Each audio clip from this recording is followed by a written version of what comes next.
श्री शिवाय नमस्तुभयम। दोस्तों, आप सभी लोग जानते हैं कि 20 अक्टूबर 2024 यानी रविवार के दिन कार्तिक की तृतीया तिथि पड़ रही है दोस्तों। और यह वह रविवार है जो कार्तिक महीने में पड़ने वाला सबसे बड़ा रविवार तृतीया तिथि है, क्योंकि यह कार्तिक महीने में पड़ रहा है। तो दोस्तों, इस रविवार के दिन आपको यह उपाय अवश्य ही करना चाहिए। और दोस्तों, आप सभी लोग जानते हो, रविवार तृतीया तिथि का अगर सबसे बड़ा कोई उपाय है तो वह एक दीपक वाला उपाय है। तो दोस्तों, इस रविवार तृतीया तिथि के दिन आप लोगों को इस एक दीपक वाला उपाय को जरूर करना है। बहुत सारे लोग होंगे जिन लोगों ने इस उपाय को ना किया हो, मतलब पूरा साल निकल गया, उन्होंने किसी भी दिन इस एक दीपक वाला उपाय को ना किया हो। पर दोस्तों, आपके पास एक आखिरी मौका बचा हुआ है, जो कि 20 अक्टूबर रविवार तृतीया तिथि के दिन है। तो इस दिन आप लोगों को इस वाले उपाय को जरूर कर लेना है। भले ही आपने पूरे साल भर इस उपाय को ना किया हो, पर अगर आपने इस कार्तिक महीने की रविवार तृतीया तिथि के दिन अगर इस वाले उपाय को कर लिया, तो आपको इस उपाय को करने का वह फल मिलेगा जिसकी आपने कभी कल्पना भी नहीं करी होगी। इसीलिए आप लोग इस वाले उपाय को एक बार जरूर कर लेना, ताकि आप लोगों के हाथ से यह मौका ना जा सके और आपको इस उपाय को करने का फल मिल सके। दोस्तों, यह उपाय पंडित जी ने अपनी अभी की ही शिव महापुराण की कथा में बताया है, जिस उपाय को आज हम आपको बहुत अच्छे से समझाने वाले हैं। इस वीडियो को देखने के बाद इस उपाय को समझने के लिए आपको कोई और वीडियो को देखने की जरूरत नहीं पड़ेगी।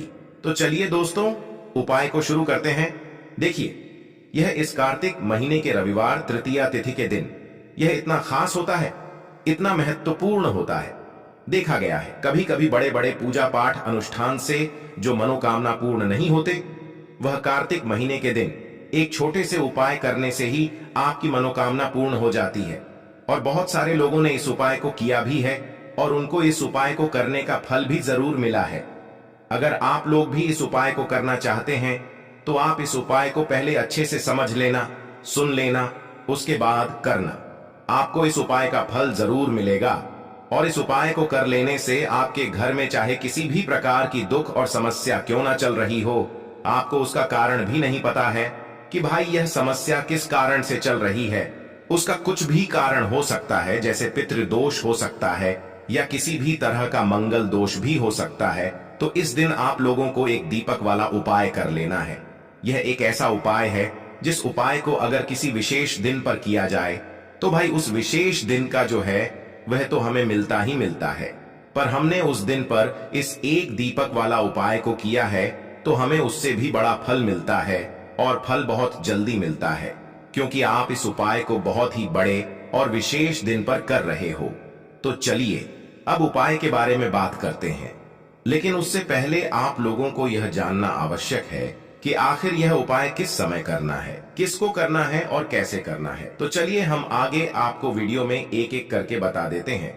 लेकिन उससे पहले अगर आप लोग हमारे चैनल पर नए हैं तो हमारे चैनल को सब्सक्राइब कर लेना और इस वीडियो को लाइक करके कमेंट बॉक्स में श्री शिवाय नमस्तुभ्यम ओम नमः शिवाय जरूर टाइप कर देना। तो दोस्तों, इस एक दीपक वाला उपाय को हमें इस रविवार तृतीया तिथि के दिन कैसे करना है, किसको करना है, किस समय करना है और कहां पर करना है, ये सारे सवालों के जवाब आपको इस वीडियो में मिल जाएंगे। और जो ये वीडियो देखेगा भाई, उसको एक दीपक वाला उपाय जरूर करना चाहिए, क्योंकि इस दिन दीपक का भी बहुत ही बड़ा और विशेष महत्व होता है। और जब बात आ जाए एक दीपक वाला उपाय की, तो यह सोने पे सुहागा वाली बात हो जाती है और यह एक बहुत ही बड़ा उपाय हो जाता है इस रविवार तृतीया तिथि का। तो अब दोस्तों, इस एक दीपक वाला उपाय को आखिर करना किसको है, सबसे पहले हम लोग वह बात जान लेते हैं। तो देखो, घर की जो बड़ी माताएं बहनें होती हैं, उन माताओं बहनों में से कोई भी एक बड़ी माता बहन इस वाले उपाय को कर सकती है। और दोस्तों, अगर आप चाहे तो अपने घर में से सभी सदस्यों को भी इस उपाय को करवा सकते हैं। अगर किसी व्यक्ति की खुद की कोई मनोकामना है, खुद की कोई दुख और परेशानी है जो कि वह अपने लिए ही करना चाहता है, इस वाले उपाय को तो वह खुद अपने लिए भी कर सकता है। बाकी अगर कोई घर में से ऐसा है जो कि अपने पूरे घर परिवार की सुख और शांति के लिए यह वाला उपाय करना चाहता है, तो भाई वह भी कर सकता है, उसमें भी कोई दिक्कत वाली बात नहीं है। कहने का मतलब ये है कि इस उपाय को हर एक सदस्य भी कर सकता है और पूरे घर परिवार के सदस्य के लिए घर की बड़ी माताओं बहनों में से कोई एक माता बहन भी कर सकती है। माताएं बहनें अगर घर में उपस्थित ना हो या वह यह वाला उपाय ना कर पा रही हो तो फिर घर का कोई बड़ा सदस्य भी इस एक दीपक वाला उपाय को कर सकता है, चाहे फिर वह पुरुष ही क्यों ना हो। उसमें कोई भी दिक्कत वाली बात नहीं है। उसके बाद में दोस्तों जो अगला प्रश्न निकल कर आता है वह यह आता है इस उपाय को लेकर कि आखिर इस उपाय को हमें किस समय करना है, सुबह के समय करना है कि शाम के समय करना है। तो देखो, इस वाले उपाय को आप लोग सुबह के समय भी कर सकते हो और शाम के समय प्रदोष काल में भी कर सकते हो। अब अगर आप पूछो कि भाई साहब सबसे उत्तम समय कौन सा रहेगा इस एक दीपक वाला उपाय को करने का, तो हम आपसे बस यही कहेंगे कि इस उपाय को आप सुबह के समय करेंगे तो ज्यादा बेहतर होगा। बाकी अगर शाम के समय भी करेंगे तो भी अच्छा होगा, उसमें कोई भी दिक्कत वाली बात नहीं है।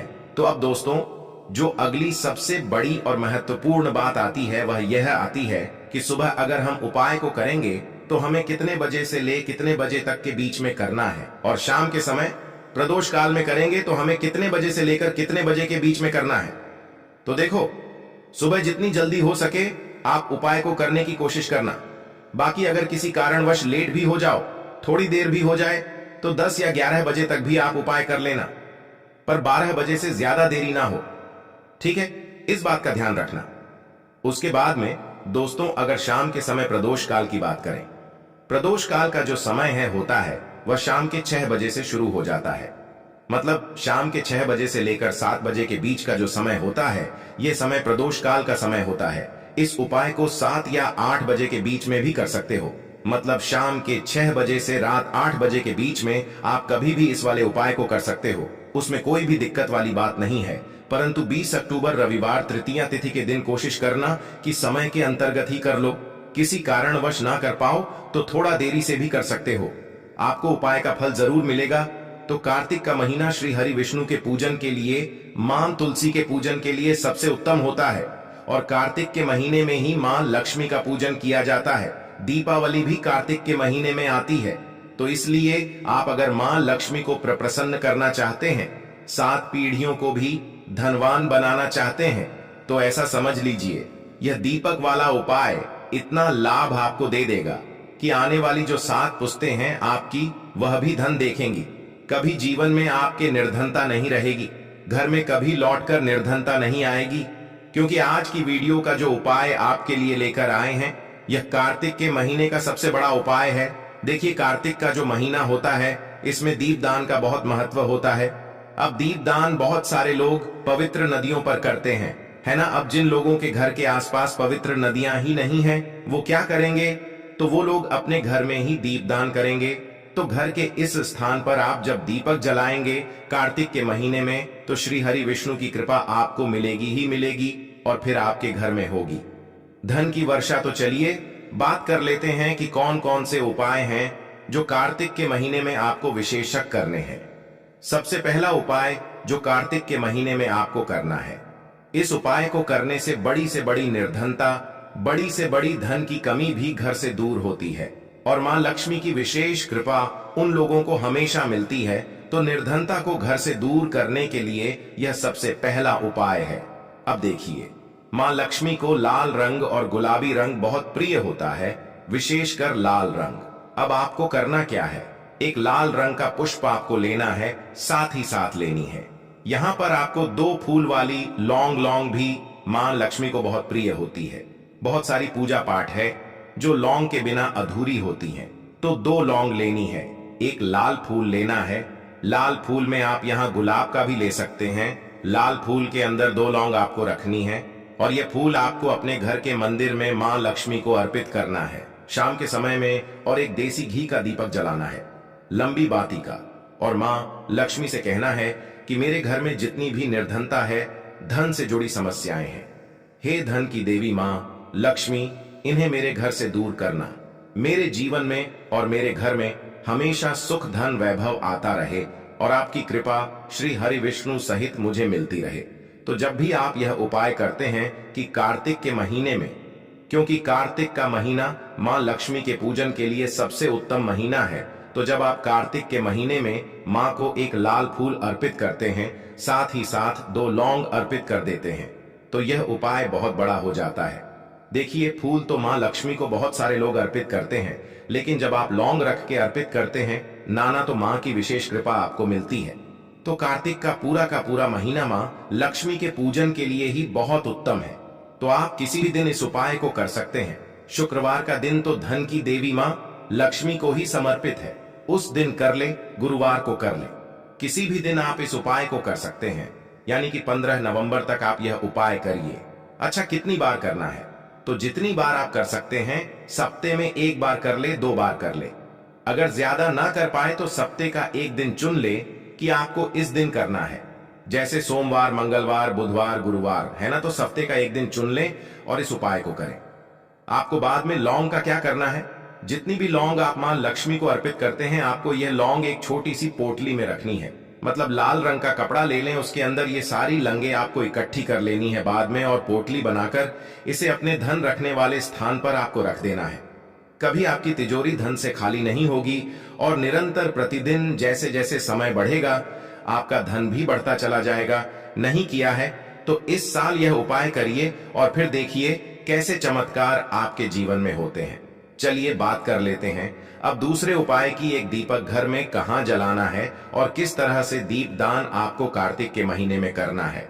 तो देखिए, दीपक ही है जो आपके जीवन के अंधकार को दूर करेगा, धन से जुड़ी समस्याओं को दूर करेगा, मां लक्ष्मी की कृपा भी दिलाएगा और आपको धनवान भी बनाएगा। क्योंकि आपको बता दें, जब भी हम कोई पूजा पाठ करते हैं सबसे पहले हम दीपक ही प्रज्वलित करते हैं। दीपक जो है यह अंधकार को दूर करता है, उसी तरह से यह आपके जीवन के अंधकार को भी दूर करेगा। अब आपको क्या करना है, एक मिट्टी का या आटे का दीपक लेना है, ठीक है ना। दीपक आप कोई सा भी ले सकते हो। उसी के साथ आपको शुद्ध देसी घी लेना है और यहाँ पर आपको बाती जो लेनी है, ये बाती आपको लेनी है सूती वाला आता है, मौली धागा जिसे कि कलावा भी बोलते हैं। ये धागा आपको लेना है और इससे आपको बाती बनानी है। आजकल कल तो मार्केट में रेडीमेड बाती भी मिलती है, मौली धागे की बनी बनाई, वो भी आप ले सकते हैं, ठीक है ना। तो आप मौली धागे से एक बाती बनाएंगे, साथ ही साथ जो दीपक आपने लिया है उसमें शुद्ध घी भर के दीपक तैयार कर लेंगे। अब इस दीपक के अंदर आपको क्या डालना है? आपको इस दीपक के अंदर डालनी है साबुत लौंग। कितनी लौंग डालनी है? 2 साबुत लौंग डालनी है। लौंग बिल्कुल टूटी हुई ना हो, खंडित ना हो, यह चीज आप देख लें। तो 2 लौंग डालकर दीपक आपको तैयार कर लेना है। अब यह दीपक आपको कहां लगाना है? यह दीपक आपको लगाना है अपने घर की ईशान कोण में, यानी उत्तर और पूर्व के बीच की दिशा ईशान कोण में। यह दीपक लगाइए कार्तिक के महीने में और फिर कुछ ही समय बाद आप देखेंगे कि हर जगह से, हर तरफ से, हर दिशा से पैसे की वर्षा होगी। मतलब आपके पास पैसा आएगा। तो जिन्होंने यह उपाय किया है उन्हें पता है, इसका चमत्कार देखा है। जिन्होंने नहीं किया है वह एक बार भी अगर इस उपाय को कर लेंगे तो इसका चमत्कार देखेंगे। क्योंकि घर की चांद कोण ऐसी दिशा है ना जो आपको रातों रात धनवान बनाएगी। यह वही दिशा है जहां पर आप उपाय करते हैं तो मां लक्ष्मी की कृपा आपको मिलती ही मिलती है। क्योंकि यही दिशा है जहां मां लक्ष्मी वास करती हैं, यही दिशा है जहां भगवान कुबेर का वास होता है और यही दिशा है जहां भगवान गणपति का वास होता है। तो कार्तिक का महीना ऐसा महीना है जिसमें मां लक्ष्मी बहुत ही प्रसन्न होती हैं और पृथ्वी लोक पर आती हैं, अपने भक्तों के घरों को धन से, सुख समृद्धि से भरती हैं। और साथ ही साथ जो लोग इस उपाय को करते हैं उनकी पीढ़ियां भी धनवान बनती हैं। जरूर आप इस उपाय को करिए, क्योंकि आपके घर के आसपास अगर पवित्र नदी नहीं है तो आप यहां दीपदान जरूर करें। बाकी तो पवित्र नदियों पर भी दीपदान किया जाता है। साथ ही साथ बात कर लेते हैं अब अपने तीसरे उपाय की, जो कि मनोकामना पूर्ति के लिए है।